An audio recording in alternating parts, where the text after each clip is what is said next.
They singled her out from the crowd, an older woman, unremarkable at first glance, just another traveler to process, scrutinize, and dismiss. But when security ordered her to open her bags for inspection, something in her eyes changed. Not fear, not anger, but something deeper, as if a long-buried memory had surfaced. The officers smirked as they rifled through her belongings, never suspecting this routine search would become a moment none would forget. The security lines stretched through the government building's atrium, a testament to bureaucracy. Rain lashed the tall windows, casting a gray pall over the tense atmosphere. Isolde stood in line perfectly straight, despite her 68 years. Her silver-streaked hair was pulled into a neat bun, her clothing plain but immaculate, unlike those around her who slouched or stared at phones. She kept her eyes forward, hands clasped, waiting. The checkpoint buzzed with the beep of metal detectors and the harried voices of security personnel. Officer Rustin, a man in his 30s, with a perpetual frown and a tight uniform, scanned the line with practiced suspicion. His gaze lingered on Isolde before he beckoned her forward with a sharp gesture. ID, he demanded, palm outstretched. Isolde produced a yellowed laminated card from her purse. Rustin frowned. This is expired. The appointment letter said it would be acceptable. Isolde replied softly, but clearly producing an official-looking letter with a government seal. Rustin barely glanced at it before handing it back. Purpose of your visit? I have an appointment, she answered simply. For what? Rustin pressed, his voice rising, drawing attention from nearby travelers. It's personal, Isolde said, her vagueness heightening his suspicion. While younger, flashier travelers were waved through with cursory checks, Rustin's focus on Isolde intensified. He called over his colleague, Officer Loretz, a stocky man with salt and pepper hair. Assist with a secondary screening, Rustin said. Loretz approached, eyeing Isolde with the same unearned suspicion. Step aside, ma'am, he ordered. Isolde complied, her posture shifting subtly, almost to attention. When she responded with an automatic, yes, sir, Rustin's eyebrows raised. He pointed to her worn duffel, separate from her small rolling suitcase. Open it. May I request a private screening? Isolde asked quietly. Rustin exchanged glances with Loretz. No, open it here. Rain dripped from Isolde's coat as she stood before them, dignity intact, but patience thinning. The checkpoint's fluorescent lights cast harsh shadows across her face as a small crowd gathered, sensing a confrontation. Is there a problem? Isolde asked, her voice steady. That depends on what's in the bag, Rustin replied. A group of young office workers watched, coffee forgotten. One woman frowned at the scrutiny but said nothing. The rain drummed against the windows, a tense soundtrack. Isolde unzipped the duffel part-way. I'd prefer privacy, she repeated, and I'd prefer compliance. Rustin said, his voice harder. We can do this here, or in a room where questions get thorough.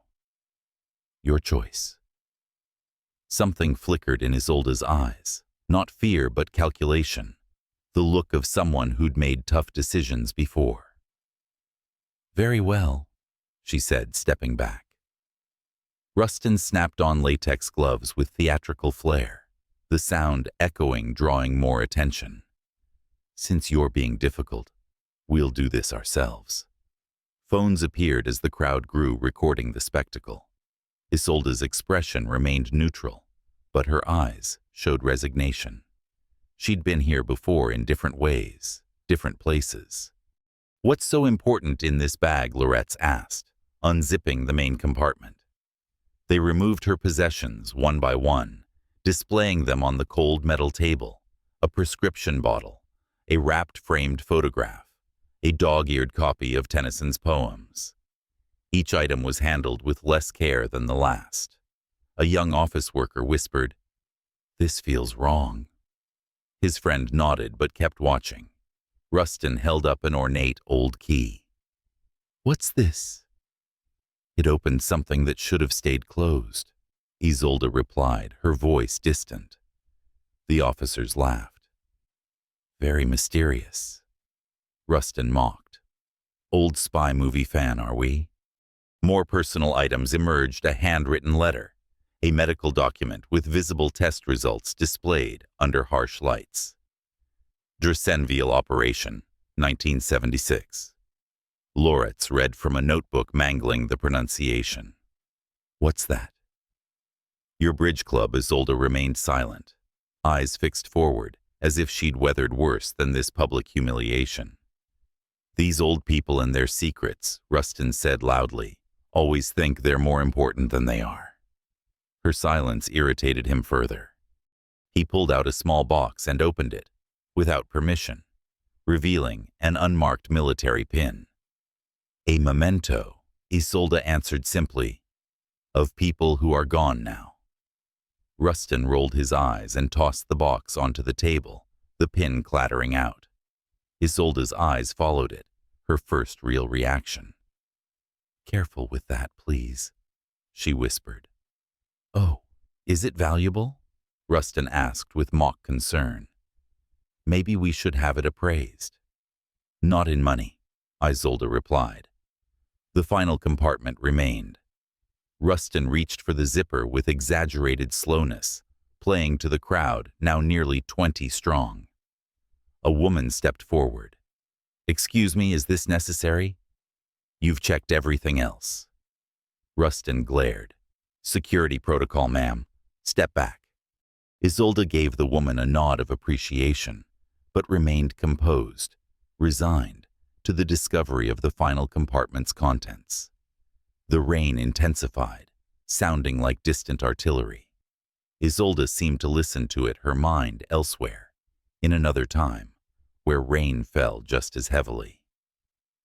"ID check on the subject," Loretz said, into his radio, still suspicious of Isolde's outdated ID. While waiting, Rustin held up a small address book. "Planning to visit friends?" he asked. "Some addresses are overseas. Most of those people are dead now," Isolde replied quietly. The radio crackled. "ID verification inconclusive. System shows Isolde M. But the file's restricted. Possible government employee." Rustin's eyes narrowed. "Government employee? What department?" "I'm retired," Isolde said. "From what position?" Loretz asked. "That's classified," she replied automatically. Rustin laughed. "Classified, right. And I'm the president." The crowd grew restless, some muttering about the elderly woman's treatment, others filming openly, sensing a viral moment. The officers fed off the attention, their movements more performative. A businessman complained, "This is taking too long. Some of us have appointments." "Sir, please wait your turn," Loretz called back. "Security can't be rushed."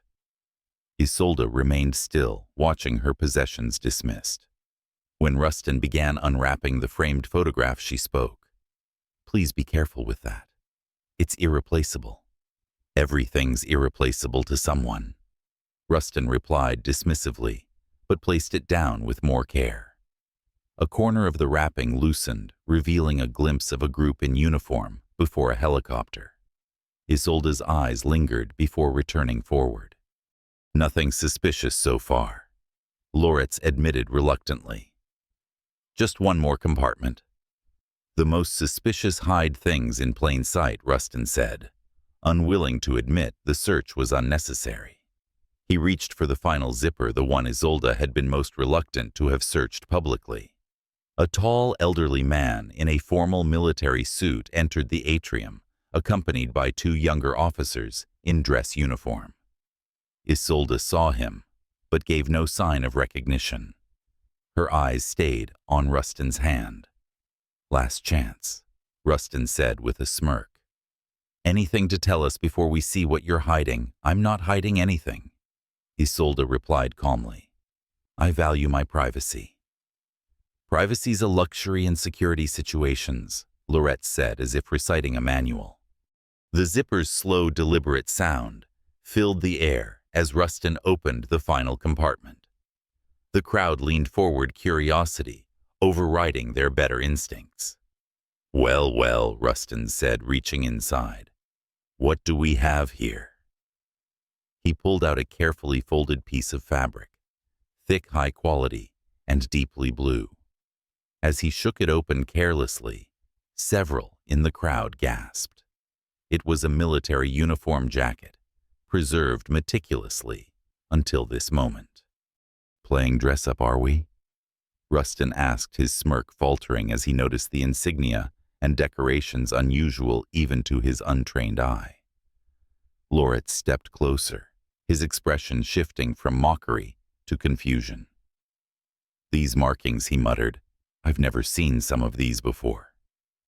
The uniform bore patches and pins, some recognizable, others foreign, but to those with military knowledge, the combination was rare and significant. Is this a costume? Rustin asked, his tone now uncertain. How came early this year? Isolde's eyes never left the uniform, emotion flickering across her face. Not anger, but sadness mixed with pride.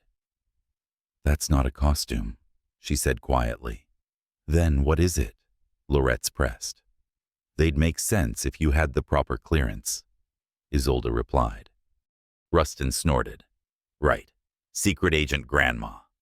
He turned the jacket, displaying it to the crowd like an auctioneer. Look at this, folks. Apparently we have a retired spy. Some laughed nervously, but others grew silent, uneasy with the mockery. There are medals here, a woman in the crowd said. Those look real. Several medals pinned to the jacket caught the light, not common decorations, but specialized, obscure ones, awarded for operations the public never heard about. Probably bought at a surplus store. Rustin dismissed, though uncertainty crept into his voice. Where'd you get this? He asked Isolde. It was issued to me, she answered simply. Lorette studied the jacket. There's a name tag, he said, pointing to a faded patch. Rustin squinted. Thorne, he read aloud. Isolde M. Thorne. So it's yours. Or you had it custom made. Check the service number, Isolde suggested, her voice calm but steely. It should match my ID. Lorette compared the numbers, his expression changing. They match. An older man in the crowd stepped forward. Those aren't regular military decorations.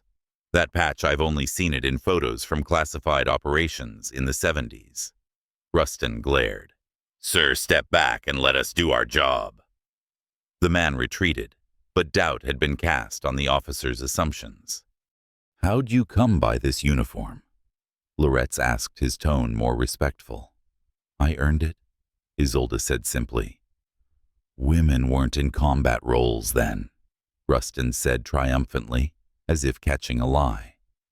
Officially, Isolde agreed, the word heavy with implication. The crowd exchanged glances, sensing the gap between official records and reality. So you're claiming you were a secret female soldier? Rustin's skepticism wavered.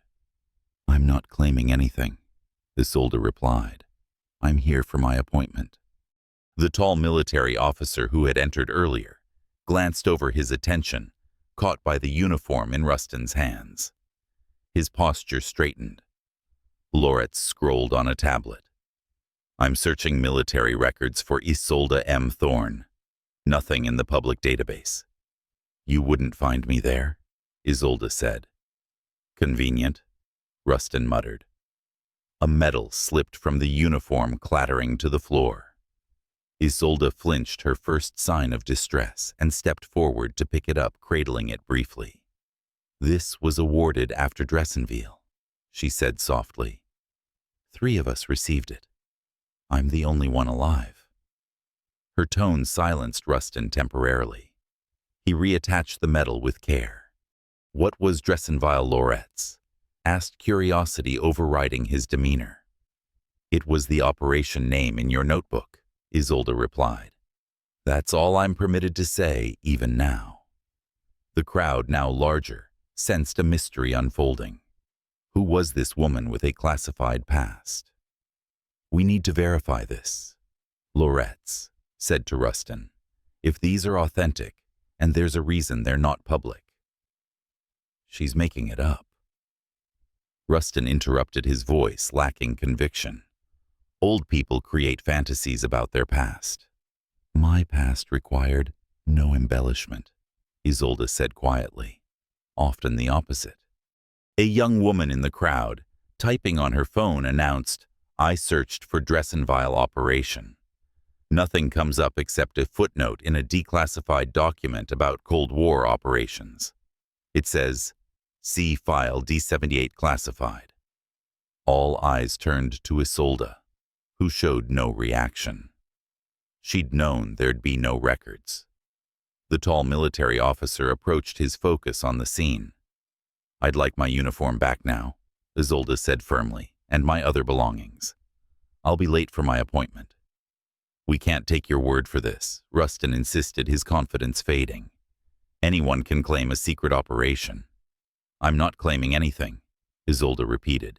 I wish to proceed. What's this appointment? Loretz pressed.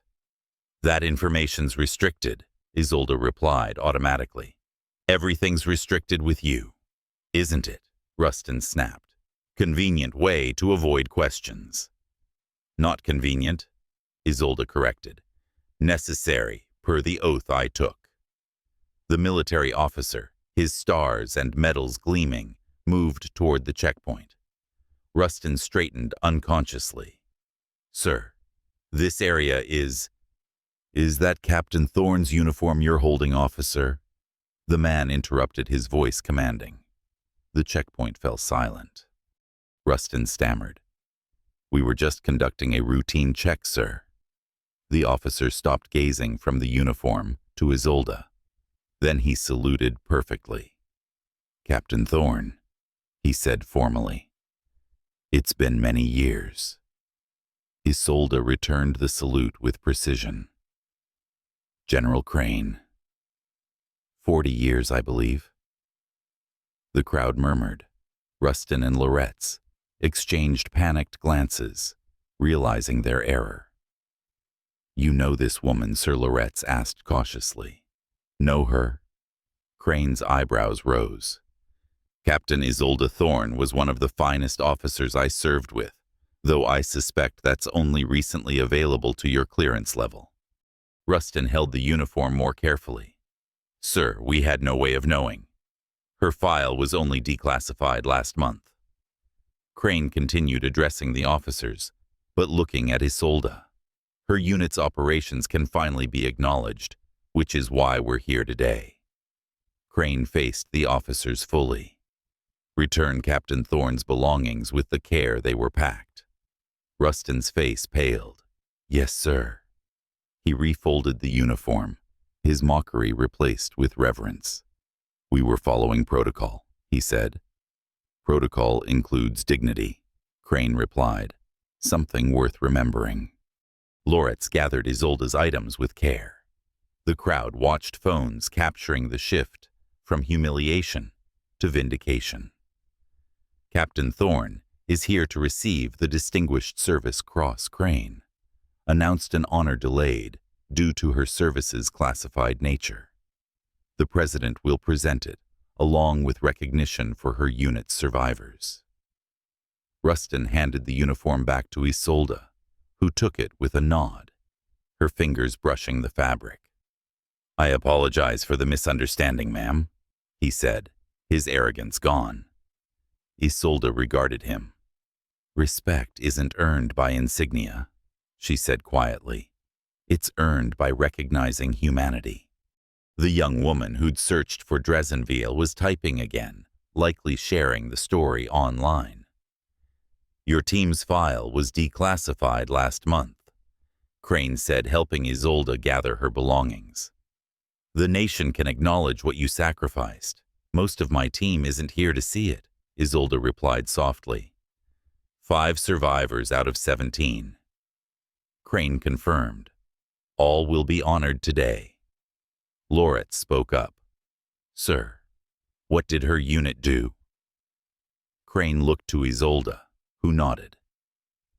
Captain Thorne was part of Special Operations Group Delta, a mixed-gender unit operating behind enemy lines in conflicts the U.S. officially wasn't involved in. They gathered intelligence, extracted high-value targets, and altered the Cold War's course. Mixed gender. Rustin repeated, confused. Women weren't in combat roles then. Officially, Crane echoed Isolde. Her linguistic skills and training made her invaluable. The military makes exceptions for exceptional people regardless of what the public was told. The crowd grew, some pointing at Isolde with respect, others watching curiously. We should proceed, Captain Crane said. The ceremony begins soon, and the others are waiting. Isolde nodded, picking up her repacked duffel. A young female security officer, Adira Ellis, stepped forward. Ma'am, thank you for your service, she whispered. Isolde studied her. What's your name? Officer Adira Ellis, ma'am. Officer Ellis, the greatest service happens where no one's watching with no expectation of recognition. Remember that. Crane escorted Isolde to the elevators, the crowd parting respectfully. Rustin and Loretz stood in silence. We messed up, Loretz muttered. How were we supposed to know? Rustin replied defensively. An older man overheard. Maybe that's the point. We never know who someone is by looking. The ceremony took place in a grand hall, sunlight streaming through tall windows, the rain gone. Rows of chairs held military personnel, officials, and veterans' families. At the front sat the surviving members of Special Operations Group Delta. Isolde joined them, exchanging quiet greetings with comrades unseen for decades. Their reunion was subdued but profound, bound by shared experiences. Never thought we'd see this day, said Commander Malcolm Reed, seated beside her. Some didn't, Isolde replied. But they're remembered, said Ela Foster, another veteran. Finally, officially. The president entered, and the ceremony began with precision. Each survivor was called forward. When Isolde's name was announced, she walked to the podium straight-backed. The president spoke of her service, now partially disclosed, before pinning the Distinguished Service Cross to her uniform. Captain Thorne's actions during Operation Drazenville saved 37 hostages and prevented an international incident during a volatile Cold War period, he said. Her linguistic skills and quick thinking exemplify military service. Isolde saluted, her face showing remembrance of those who didn't return. At the reception, officials and personnel mingled, eager for stories long classified. Isolde stood apart, holding a glass of water, observing quietly. Crane approached. How does it feel after all these years? Strange, Isolde admitted, to speak of things we were ordered to hide, to be recognized for actions we were told never happened. Times change, Crane said. The world's ready for these truths. Is it, Isolde asked, or are those who kept the secrets gone? Before Crane could reply, Adira Ellis approached nervously. Captain Thorne, I hope I'm not intruding. General Crane invited me. You're not intruding, Isolde said. I wanted to apologize for earlier, Adira said. I didn't speak up. You weren't responsible, Isolde replied, but I watched, Adira admitted. I've been thinking about what you said, service where no one's watching. Isolde studied her. Why did you become a security officer? To protect. To serve, Adira said. Do you feel you're achieving that? Adira hesitated.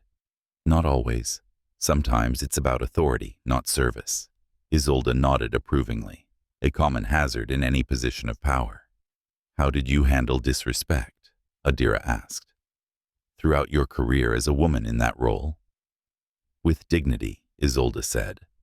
Not because I felt it, but because it deprives others of power to diminish you.